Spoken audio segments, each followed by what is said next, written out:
Burch. She writes fiction and poetry. Her first book of poems, Sweet to Burn, won the Javal Poetry Prize and the Lambda Literary Award in poetry. Poems in her new manuscript, Excommunications, have appeared in the New England Review, the Antioch Review, Southern Humanities Review, and Willis Review. She's also finishing a novel and linked story entitled Second Life, and has 2 books of nonfiction. Please welcome Beverly Burch.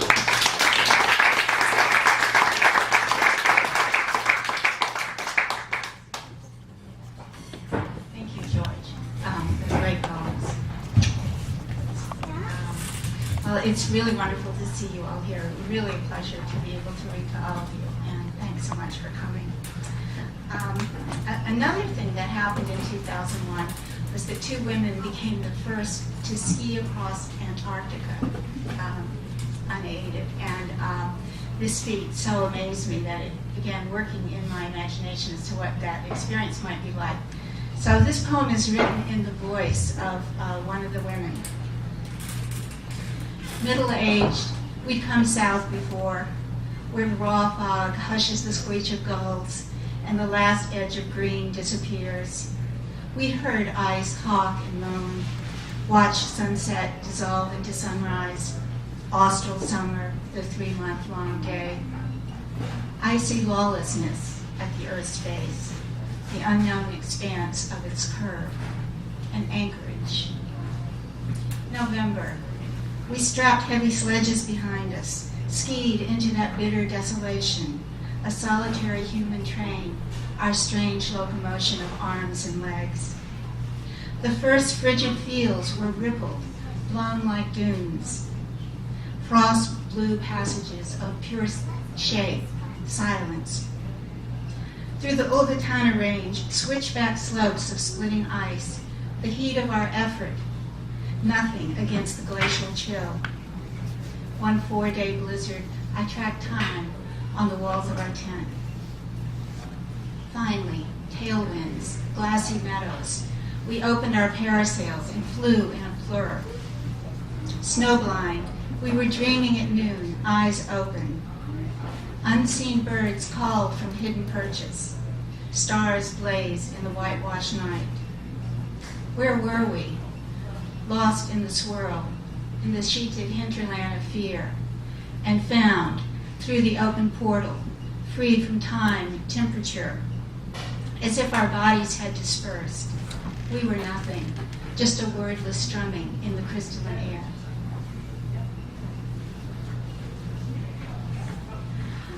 This next poem is a post-9/11 poem, written in 5 short parts. It's called Naked. The day we learned you don't have glaucoma, a teenager blows up a hotel in Baghdad. Your niece tallies weapons in Kandahar. Mine hands out rice in Kigali. Storms damaged 40 miles of California coastline this winter, but rare godwits returned, and Death Valley flowered like a hothouse. Rain still falling. The backyard looks like a child's puzzle of hidden pictures. A rabbit sheltered in dense salvia, birds in overgrown shrubs. My oldest friend relocates to Santiago. Neighbors, an ex-lover, your 2 brothers. Town to town they go. Over borders, continents. Rarely they return. And mass transit, migration, the constant commotion of war, the heading into, fleeing from. In a dream, a time-lapse film, the patterns a mosaic bloom wherein lies all meaning. A virtual geometry of interdependence, meetings, departures, empty spaces created by crossed lines. April in London, scant rain. Tiny urban gardens of verbena and heliotrope scent the gritty air, frame the grayest places with color. We stay at Jan's flat in Kilburn, rely on the underground. I confess I'm afraid of a bomb. Can't stop my vigilance or bear it when Annie goes off alone. Jan, one of the stout-hearted, packs her tapestry bag for a week in Jerusalem. She tucks photos of beloveds into the folds of her red suit, says, odds are on our side. The dazzle of things, the deception. I forget your young beauty, mine. Even language. After years together, we run out of conversation. Innocence, after images. The stone house in Sonoma, Annie digging in the garden. The red maple, each leaf a tight blaze. Wind blasting the tree. Light struck windows, violet bruise of the day. How naked we lie in the bed. Midnight's at the window, and we're so small, but covered under rose-petal sheets. Serene all night, two glassy ponds, as if disaster doesn't strike in the dark. Eyes open, what if that release stayed with us? Once we had talent, we were geniuses. Such brilliance, our dumb trust.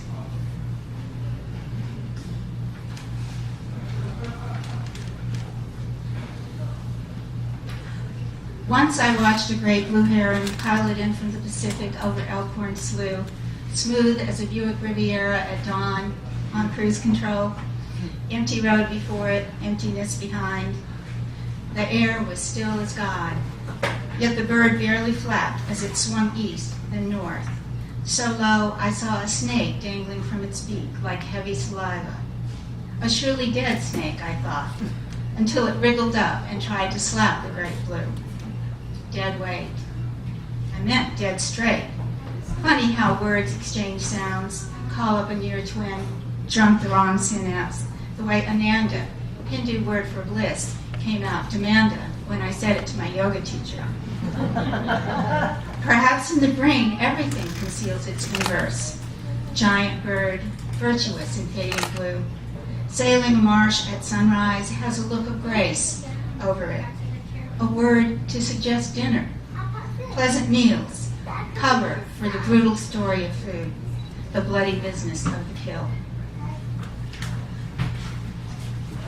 And then I have a series of poems called Final Exam, and they're written in the form of, as if they were essay questions on a final exam, those wretched things that we've all been through. Only this one, the thing that's being examined here is really language itself. So I'm going to read two of these. Question. Give a brief history of rejection. First came jacere, Latin word for throw. People went head over heels, and something had to be done. By late Anglo-Saxon, it was jection, firmly merged with re, because everyone knew you'd do it again. Previously, angry verbs ran through the body, spewing lava, ash, and the village was destroyed.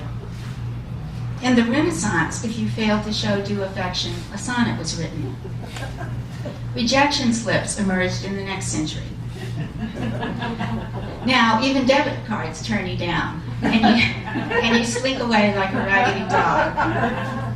The point is, you're not wanted. Not your accents, allusions, alliterations, or vain attempts to find the right word.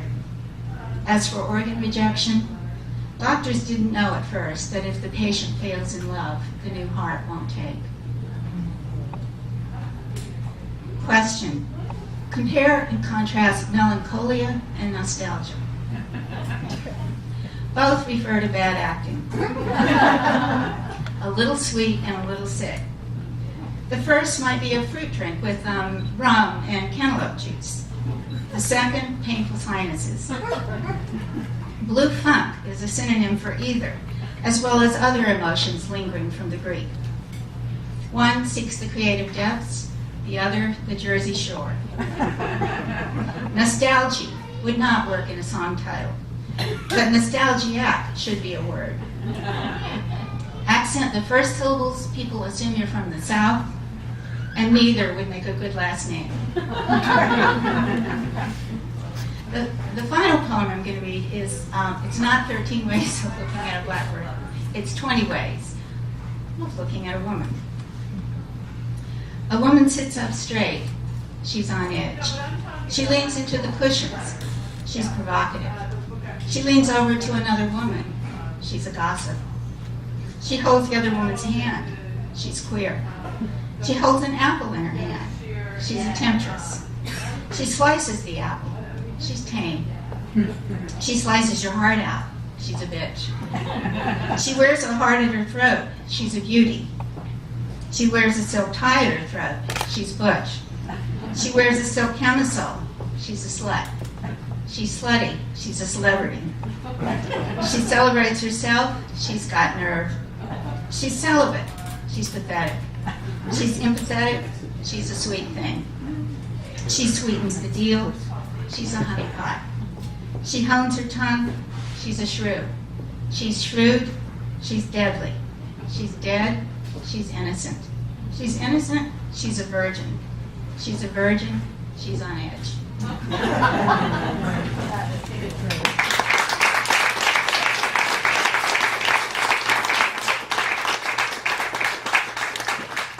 Thank you.